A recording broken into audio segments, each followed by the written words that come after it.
ಅನೇಕ ಕನ್ಫ್ಯೂಷನ್ಸ್ಗಳಿದೆ, ಅದನ್ನ ಕ್ಲಾರಿಟಿ ತಗೋಬಹುದು ಸರ್ ನಿಮ್ಮ ಹತ್ರ? ಪ್ಲೀಸ್ ಹೇಳಿ ಸರ್.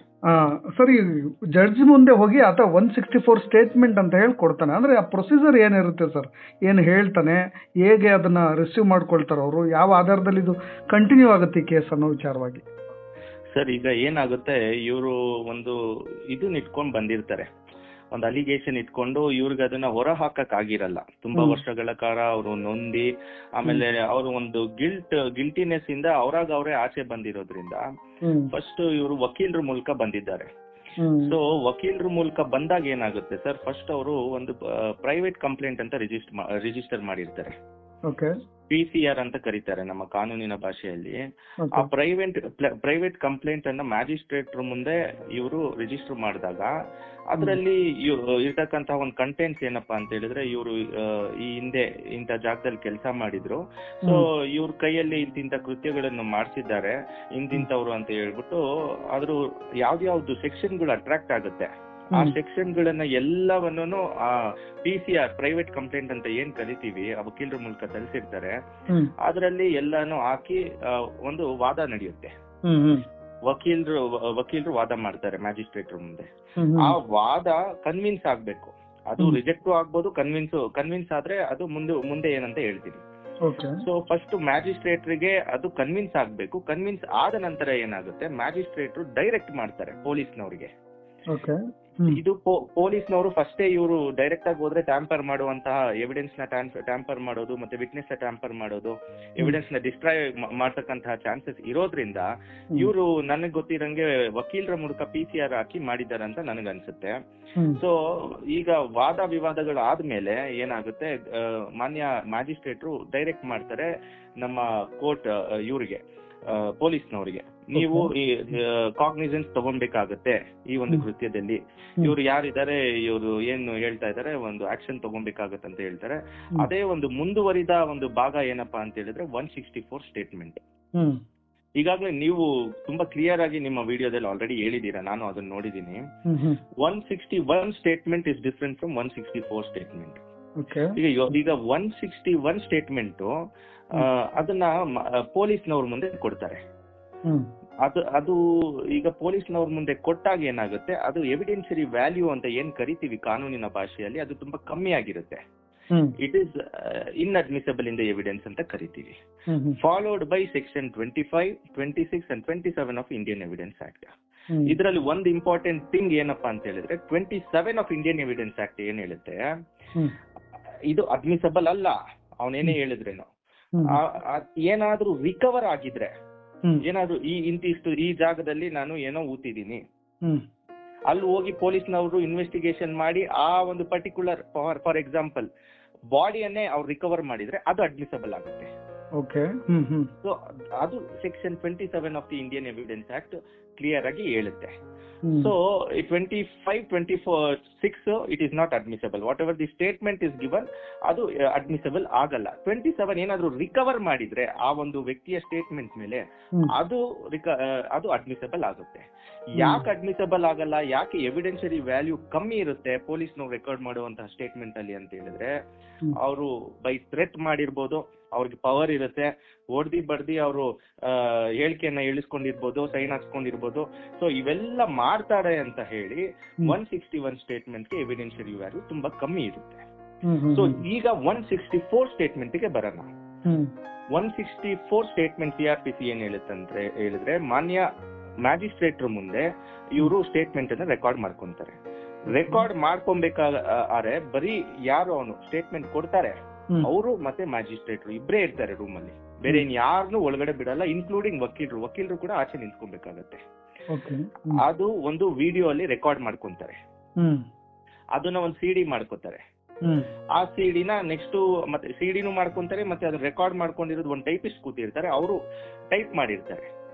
ಅದನ್ನ ಮುಂದಿನ ದಿನಗಳಲ್ಲಿ ಫೈನಲ್ ರಿಪೋರ್ಟ್ ಅಂತ ಏನ್ ಕರಿತೀವಿ, ಚಾರ್ಜ್ ಶೀಟ್, ಅದರಲ್ಲಿ ಅದನ್ನ ಮೆನ್ಷನ್ ಮಾಡಿ ಉಲ್ಲೇಖ ಮಾಡಿ ಪ್ರೊಸೀಜರಲ್ ವಾಟ್ ಎವರ್ ಟ್ರಯಲ್ ಇರುತ್ತೆ ಅವಾಗ ನಡ್ಸ್ಕೊಂಡು ಹೋಗ್ಬೇಕಾದ್ರೆ ಇದು it will come into existence. 164 statement ಅಂದ್ರೆ ಇದು. ಈ 164 ಸ್ಟೇಟ್ಮೆಂಟ್ ಅಲ್ಲಿ ಯಾರ್ಯಾರ ಹೆಸರು ಹೇಳಿರ್ತಾರೆ, ಹಾಗೂ ಯಾವ್ಯಾವ್ದು ಎವಿಡೆನ್ಸಸ್ ಇದೆ, ಎಲ್ಲೆಲ್ಲಿ ಏನೇನು ಊತಿದೀವಿ, ಇಂತಿಂತ ಜಾಗ, ಅಡ್ರೆಸ್ ಎಲ್ಲಾನು ಮೆನ್ಷನ್ ಮಾಡಿರ್ತಾರೆ. ಸೊ ಅಲ್ಲೆಲ್ಲಾನು ಪೊಲೀಸ್ನವರು ಹೋಗಿ ಇನ್ವೆಸ್ಟಿಗೇಷನ್ ಮಾಡ್ಬೇಕಾಗಿ ಬರುತ್ತೆ. ಅದು ಕೋರ್ಟ್ ಮಾನಿಟರ್ಡ್ ಇನ್ವೆಸ್ಟಿಗೇಷನ್ ಆಗಿರುತ್ತೋ ಅಥವಾ CBI ಮಾನಿಟರ್ಡ್ ಇನ್ವೆಸ್ಟಿಗೇಷನ್ ಆಗಿರುತ್ತೋ ಅದು ಏನಂತ ನಾವು ಕಾದ್ ನೋಡ್ಬೇಕಾಗಿದೆ. ಅದು ಕೋರ್ಟ್ ಬಿಟ್ಟಿರುವಂತದ್ದು. ಯಾಕಂದ್ರೆ ಸ್ಯಾಂಟಿಟಿ ಆಫ್ ದಿ ವಿಟ್ನೆಸ್ ಇವರು ಏನಿದ್ದಾರೆ ಇವರು ಒಂದು ಫಸ್ಟ್ ಪತ್ರದಲ್ಲೇ ಬರ್ದಿದಾರಂತೆ, ನನ್ನ ಮುಖವನ್ನು ಯಾವುದೇ ಕಾರಣಕ್ಕೂ ಆಚೆ ಕಡೆ ತೋರಿಸಬಾರ್ದು. ಸೊ ಆತರ ಬರ್ದಿದ್ದಾರೆ. ಸೊ ಆದ್ರಿಂದ ಇವ್ರಿಗೆ ಯಾರ ಮೇಲೂ ನಂಬಿಕೆ ಇಲ್ಲ ಎಕ್ಸೆಪ್ಟ್ ಕಾನೂನು, ಜಡ್ಜಸ್ ಅಂಡ್ ವಕೀಲರು. ಸೊ ಇವರ ಒಂದು ಹೇಳಿಕೆಯ ಸ್ಯಾಂಟಿಟಿ ಮತ್ತೆ ವಿಟ್ನೆಸ್ ನ ಒಂದು ಸ್ಯಾಂಟಿಟಿ ಅನ್ನು ಕಾಪಾಡಬೇಕು. ಅದು ಫಸ್ಟ್ ಕೋರ್ಟ್ ನ ಒಂದು ಜವಾಬ್ದಾರಿ ಆಗಿರುತ್ತೆ. So this is the difference between 161 statement and 164 statement. Sir, ನೀವು ಹೇಳಿ ಸ್ಟೇಟ್ಮೆಂಟ್ಗೆ ಬರ್ತೀನಿ ನಾನು. ಏನಾದರೂ ಇನ್ ಫ್ಯೂಚರ್, ಯಾಕೆಂದ್ರೆ ತುಂಬಾ ಬೆದರಿಕೆಗಳು ಬರ್ತಾ ಇದೆ, ಅವನಿಗೆ ಆ ಥರದ್ದು ಒಂದು ಪಶ್ಚಾತ್ತಾಪ ಅಂತೂ ಇದೆ, ಅದಕ್ಕೆ ಸ್ಟಿಕನ್ ಆಗಿ ಇರ್ತಾರೆ ಕೂಡ ಅನ್ಕೊಳ್ತೀನಿ. ಬಟ್ ಈ 164 ಸ್ಟೇಟ್ಮೆಂಟ್ ಉಲ್ಟಾ ಹೊಡೆದ್ರೆ ಇನ್ ಫ್ಯೂಚರ್ ಏನಾಗ್ಬೋದು ಅಂತ. ಈಗ 164 ಸ್ಟೇಟ್ಮೆಂಟ್ ಮಾನ್ಯ ಮ್ಯಾಜಿಸ್ಟ್ರೇಟ್ ಮುಂದೆ ಡೈರೆಕ್ಟ್ ಆಗಿ ಕೊಟ್ಟಿರೋದ್ರಿಂದ ಈಗ ಜಡ್ಜ್ ಮುಂದೆ ಕೊಟ್ಟಾಗ ಎವಿಡೆನ್ಷಿಯರಿ ವ್ಯಾಲ್ಯೂ ತುಂಬಾ ತೂಕ ಇರುತ್ತೆ. ಅದಕ್ಕೆ ಸುಳ್ಳು ಹೇಳಕ್ ಬರಲ್ಲ. ನಾಳೆ ದಿನ ಇನ್ ಕೇಸ್ ಏನಾದ್ರು ಸುಳ್ಳು ಹೇಳಿದ್ರೆ ಇದು ಕೊಲೆ ಕೇಸ್ ರಿಗಾರ್ಡಿಂಗ್ ಆಗಿರೋದ್ರಿಂದ ತುಂಬಾ ಕಡೆ ನಾನು ಊತಿದೀನಿ, ಅದ್ ಮಾಡಿದೀನಿ, ಇದು ಮಾಡಿದೀನಿ ಅಂತ ಹೇಳ್ತಾರೆ. ಸೊ ಅವಾಗ 195 of Indian penal code section will come into existence. 194 ಏನ್ ಹೇಳುತ್ತಪ್ಪ ಅಂತ ಹೇಳಿದ್ರೆ, fabricating the false evidence with intent to procure conviction of an offence punishable with imprisonment for life or imprisonment ಅಂತ ಬರುತ್ತೆ. ಇದು ಏನ್ ಹೇಳುತ್ತೆ, ಯಾವುದೇ ಒಂದು ಸೆಕ್ಷನ್, ಈಗ ಇವ್ರು ಹೇಳ್ತಾ ಇರೋದು ಎಲ್ಲ it comes under the preview of 302. 302 ಏನ್ ಹೇಳುತ್ತೆ, ಪನಿಷ್ಮೆಂಟ್ ಫಾರ್ ಮರ್ಡರ್. ಸೊ ಹಂಗಂದ್ರೆ ನಾಳೆ ದಿನ ಉಲ್ಟಾ ಹೊಡೆದ್ರೆ ನಿಮ್ ಕ್ವಶನ್ ಏನು ಅಂತ ಈ ವ್ಯಕ್ತಿ ಬಂದಿ ಅಂದ್ರೆ ಯಾರ ಮೇಲೆ ಒಂದು ಕೊಲೆ ಆರೋಪನ ಸುಮ್ನೆ ಇವನ್ ಮೇಲೆ ಹೊರಿಸಿದ್ರೆ ಆ ಒಂದು ಕೊಲೆ ಆರೋಪಕ್ಕೆ ಏನ್ ಪನಿಷ್ಮೆಂಟ್ ಇದೆ ಅಂದ್ರೆ ಹ್ಯಾಂಗ್ ಟು ಡೆತ್ ಇದೆ, ಲೈಫ್ ಟೈಮ್ ಇಂಪ್ರಿಸನ್ಮೆಂಟ್ ಇದೆ, ಆರ್ ಹ್ಯಾಂಗ್ ಟು ಡೆತ್ ಇದೆ. ಅದೇ ಪನಿಷ್ಮೆಂಟ್ ಇವ್ರಿಗೂ ಆಗ್ಬಹುದು ಅಂತ ಸೆಕ್ಷನ್ 195 ಕ್ಲಿಯರ್ ಆಗಿ ಸ್ಟೇಟ್ ಮಾಡುತ್ತೆ. ಏನಾದ್ರೂ ಫ್ಯಾಬ್ರಿಕೇಟ್ ಮಾಡಿದ್ರೆ, ಈ ತರ ಏನಾದ್ರು ಉಲ್ಟಾ ಹೊಡೆದ್ರೆ. ಹೌದು. ಸೊ ಈ ಒಂದು section it will come into existence. But ಇವತ್ತು ಅವರು ಮ್ಯಾಜಿಸ್ಟ್ರೇಟ್ ಮುಂದೆ ಬಂದು 164 ಸ್ಟೇಟ್ಮೆಂಟ್ ಹೇಳಿಕೆ ಕೊಟ್ಟಾದ ನಂತರ ಅವ್ರು ವಾಪಸ್ ವಕೀಲರೇ ಕರ್ಕೊಂಡು ಹೋದ್ರು. ಅಂದ್ರೆ ಅವ್ರ ಮುಂದಿನ ಪ್ರೊಡಕ್ಷನ್ ಏನೋ ಪೊಲೀಸ್ ಕಸ್ಟಡಿ ಕೊಡ್ತಾರ ಏನೋ ಅಂತ ನನ್ನ ಒಂದು ಡೌಟ್. ಈಗ ಪೊಲೀಸ್ ಕಸ್ಟಡಿಗೆ ಅಂತ ಹೇಳಿದ್ರೆ ಈಗ ಅವರೇ ಬಂದಿ, ಈಗ ಯಾರು ಇವ್ರನ್ನ ಹಿಡ್ದಿಲ್ಲ, ಯಾವುದೇ ಪೊಲೀಸ್ ಅವರ ಒಂದು ಡೌಟ್ ಮೇಲೆ ಏನು ಆಗಿಲ್ಲ, ಅವರೇ ಬಂದು ಸ್ವಯಂ ಪ್ರೇರಿತರಾಗಿ ಬಂದು ಇದು ಒಂದು ಎವಿಡೆನ್ಸ್ 164 ಸ್ಟೇಟ್ಮೆಂಟ್ ಕೊಟ್ಟಿರೋದ್ರಿಂದ ಅವ್ರಿಗೆ ಯಾವುದೇ ರೀತಿಯಾದ ಅಪ್ರಹೆನ್ಷನ್ ಅನ್ನ ಭಯ ಬೇಡ, ಯಾರು ಅರೆಸ್ಟ್ ಮಾಡಲ್ಲ. ಈಗ ಅವ್ರು 164 ಸ್ಟೇಟ್ಮೆಂಟ್ ಏನ್ ಕೊಟ್ಟಿದ್ದಾರೆ ಅದ್ರಲ್ಲೇ ಅವ್ರು ತಿಳಿಸಿರ್ತಾರೆ, ಸ್ವಾಮಿ ನಮಗೆ ಈ ತರ ಇಂತಿಷ್ಟು ಜಾಗಗಳಲ್ಲಿ ಥ್ರೆಟ್ ಇದೆ, ನನ್ ಪೊಲೀಸ್ ಪ್ರೊಟೆಕ್ಷನ್ ಬೇಕು, ಅಥವಾ ನಮ್ ವಕೀಲರ ಜೊತೆ ನಾನು ಇರ್ತೀನಿ, ನನ್ಗೆ ಯಾರು ಡಿಸ್ಟರ್ಬ್ ಮಾಡಂಗಿಲ್ಲ, ನಮ್ ವಕೀಲರ ಮೂಲಕನೇ ನಾನು ಏನೊಂದು ಹೇಳ್ಬೇಕು ಅದನ್ನ ನಾನು ಹೇಳ್ತೀನಿ, ನಾನು ಎಲ್ಲಿರ್ತೀನಿ, ಎಲ್ಲಿ ಏನ್ ಕತೆ ಅದು ಯಾರಿಗೂ ನಾನು ತಿಳಿಸಲ್ಲ, ಯಾಕಂದ್ರೆ ನನ್ನ ಲೈಫ್ಗೆ ಥ್ರೆಟ್ ಇದೆ. ಸೊ ಇದೆಲ್ಲ ಏನು ಒಂದು ಮಾನ್ಯ ಮ್ಯಾಜಿಸ್ಟ್ರೇಟರ್ ಮುಂದೆ ಅವ್ರು ಏನಾದ್ರು ಅವ್ರ ಗಮನಕ್ಕೆ ತಂದಿದ್ರೆ ಅವರು ಅದಕ್ಕೆ ಸರಿಯಾಗಿ ಅದಕ್ಕೆ ಅನುಗುಣವಾಗಿ ಅವರು ಏನು ವ್ಯವಸ್ಥೆ ಮಾಡ್ಬೇಕು ಅದ್ ಮಾಡಿ ಕಳ್ಸಿರ್ತಾರೆ. ಈಗ ವಕೀಲರ ಜೊತೆನೆ ಹೋದ್ರು ಅಂತ ಹೇಳಿದ್ರೆ, ನೀವು ಅಲ್ಲಿ ಇರೋದೇ ಸೇಫ್ ಅಂತ ಹೇಳಿದ್ರೆ ಇವ್ರು ಅಲ್ಲಿ ಎಲ್ಲಿರ್ತಾರೆ ಏನ್ ಕತೆ ಅದು ಯಾರಿಗೂ ಹೇಳಂಗಿಲ್ಲ, ಆ ಸ್ಯಾಂಟಿಟಿಯನ್ನು ಕಾಪಾಡ್ಕೊಂತಾರೆ ಅವರು.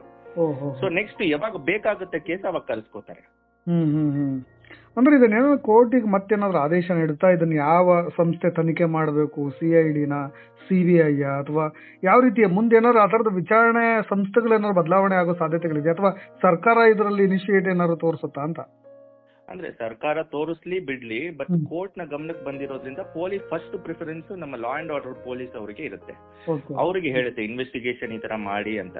ಇನ್ ಪರ್ಟಿಕ್ಯುಲರ್ಲಿ ನಮ್ಮ ಇವ್ರು ಯಾರು ಹೋಗಿದ್ದಾರೆ ಸ್ವಯಂ ಪ್ರೇರಿತರಾಗಿ ಹೋಗ್ಬಿಟ್ಟು ಸ್ಟೇಟ್ಮೆಂಟ್ ಕೊಟ್ಟಿದ್ದಾರೆ, ಅವರು ಸರ್ ಈ ಏಜೆನ್ಸಿನೇ ನನಗೆ ಇನ್ವೆಸ್ಟಿಗೇಷನ್ ಮಾಡ್ಬೇಕು, ಪೊಲೀಸ್ನವ್ರ ಮೇಲೆ ನಮಗೆ ನಂಬಿಕೆ ಇಲ್ಲ ಅಂತ ಹೇಳ್ಬಿಟ್ಟು ಏನಾದ್ರು ಅವರು ರಿಕ್ವೆಸ್ಟ್ ನ ಮಾನ್ಯ ಮ್ಯಾಜಿಸ್ಟ್ರೇಟರ್ ಮುಂದೆ ಇಟ್ಟಿದ್ರೆ ಆಗ್ಬೇಕಾದ್ರೆ ಅದನ್ನ ಕನ್ಸಿಡರ್ ಮಾಡೋದು ಬಿಡೋದು ಕೋರ್ಟ್ ನ ಒಂದು ಡಿಸ್ಕ್ರಿಷನರಿ ಪವರ್ ಆಗಿರುತ್ತೆ.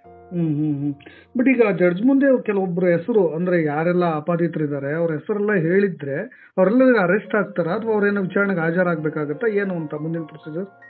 ಸರ್ ಅವ್ರಿಗೆ ಒಂದು ನೋಟಿಸ್ ಅನ್ನು ಕೊಡ್ತಾರೆ. ಇದು ಕಾಗ್ನಿಸಬಲ್ ಅಫೆನ್ಸ್ ಆಗಿರೋದ್ರಿಂದ ನೋಟಿಸಿನ ಅವಶ್ಯಕತೆ ಇರೋದಿಲ್ಲ.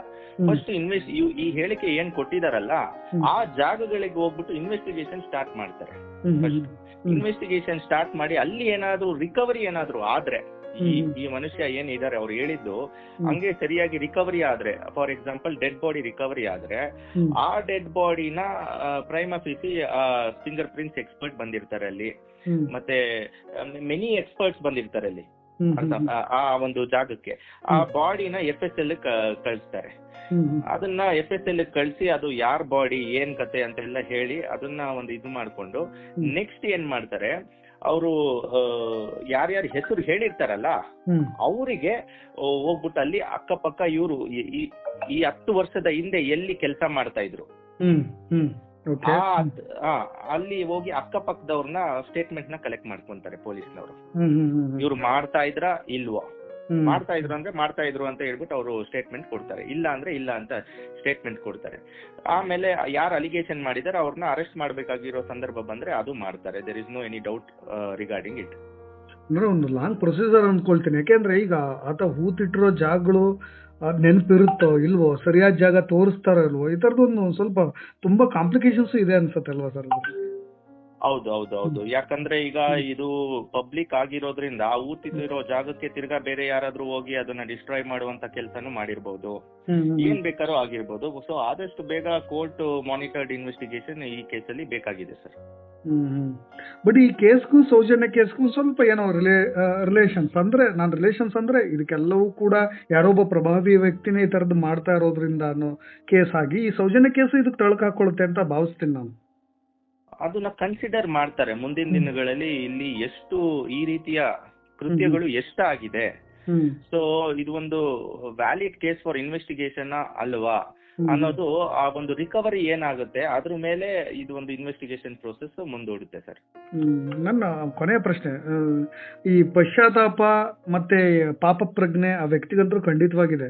ಅಟ್ಲೀಸ್ಟ್ ಏನಾದ್ರೂ ಮುಂದೆ ಈ ತರದ ಟ್ರಯಲ್ ಸ್ಟಾರ್ಟ್ ಆದ ನಂತರ ಕೋರ್ಟ್ ಏನಾದ್ರೂ, ಈಗ ಆತನೂ ಕೂಡ ತಪ್ಪಿತಸ್ಥನೇ ಆಗಿರೋದ್ರಿಂದ, ಯಾಕೆಂದ್ರೆ ಆತನೇ ಹೂತಿರೋದ್ರಿಂದ ಅವನಿಗೇನಾದ್ರೂ ಶಿಕ್ಷೆ ಕಡಿಮೆ ಆಗೋ ರೀತಿಯಲ್ಲಿ ಏನಾದ್ರೂ ನ್ಯಾಯಾಧೀಶರು ಆ ತರದ ನಿಟ್ಟಿನಲ್ಲಿ ಏನಾದ್ರು ಯೋಚನೆ ಮಾಡ್ತಾರಾ ಏನು ಅಂತ?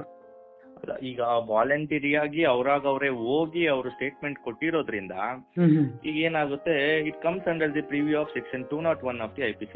ಡಿಸ್ಟ್ರಾಯ್ ಮಾಡೋದು, ಎವಿಡೆನ್ಸ್ ನ ಡಿಸ್ಟ್ರಾಯ್ ಮಾಡೋದು ಆ ಸೆಕ್ಷನ್ ಹೇಳುತ್ತೆ. ಅದರಲ್ಲಿ 7 ವರ್ಷದಿಂದ ಲೈಫ್ ಟೈಮ್ ಇಂಪ್ರಿಸನ್ಮೆಂಟ್ ವರೆಗೂ ಪ್ರಾವಿಷನ್ ಇದೆ. ಸೊ ಇವರೇ ವಾಲಂಟರಿಯಾಗಿ ಬಂದು ಈ ಕೇಸ್ ಏನಾದ್ರು ಆಚೆ ಬಂದು ಯಾರಾದ್ರೂ ಬೇರೆಯವರು ಯಾರಾದ್ರೂ ಅರೆಸ್ಟ್ ಆಗಿ ಅದೆಲ್ಲ ಆದ್ರೆ ಆಗ ಜಡ್ಜ್ ನ ಒಂದು ಡಿಸ್ಕ್ರಿಯೇಷನರಿ ಪವರ್ಗೆ ಬಿಟ್ಟಿರೋದು ಸರ್. ಅದು ಇವ್ರಿಗೆ ಈಗ 7 ವರ್ಷ ಇದ್ರೆ 5 ವರ್ಷಕ್ಕೆ ಕೊಡ್ಬೋದು, ಅಥವಾ 2 ವರ್ಷಕ್ಕೆ ಕೊಡ್ಬೋದು, ಅಥವಾ 1 ವರ್ಷಕ್ಕೆ ಕೊಡ್ಬೋದು. ಸೊ ಈ ತರ ಎಲ್ಲ ಆಗುವಂತ ಚಾನ್ಸಸ್ ಇದೆ. ಹಂಗೆ ಕನ್ವಿಕ್ಷನ್ ಆದ್ರೂ ಸಹ ಹೈಕೋರ್ಟ್ಗೆ ಅಪೀಲ್ ಮಾಡಿ ಆ ಒಂದು ಕನ್ವಿಕ್ಷನ್ ನ ನಾವು ಇದ್ ಮಾಡ್ಕೊಬಹುದು ಸರ್. Super sir, super. ನನಗೆ ಬಹಳಷ್ಟು ಒಂದಿಷ್ಟು ಕ್ಲಾರಿಟಿ ಸಿಕ್ತು ಅಂತ ಅಂದ್ಕೊಳ್ತೀನಿ ಸರ್. ನಮ್ಮ ವೀಕ್ಷಕರಿಗೂ ಈ ಒಂದು ಕೇಸ್ ಸಂಬಂಧಪಟ್ಟ ಹಾಗೆ ಒಂದಿಷ್ಟು ಡೌಟ್ಸ್ ಏನಿತ್ತು ಅದೆಲ್ಲ ಕ್ಲಿಯರ್ ಆಯ್ತು ಅಂದ್ಕೊಳ್ತೀನಿ.